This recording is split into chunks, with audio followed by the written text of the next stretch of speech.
makialam sa aking nakaraan, kahit na ako'y pinagtatawanan.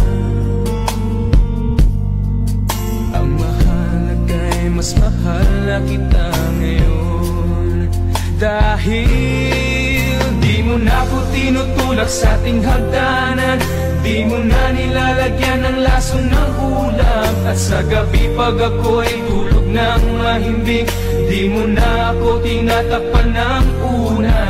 Di mo na sinusubsob ang mukha ko sa kalan, di mo na ako sinisipa sa aking harapan. Mas makinis na rin ang balat sa dibdib, dahil hindi mo na ako pinakukulang. Ang api at hirot na sinapit mo noon, di ko naramdam pagkat mas mahal na kita.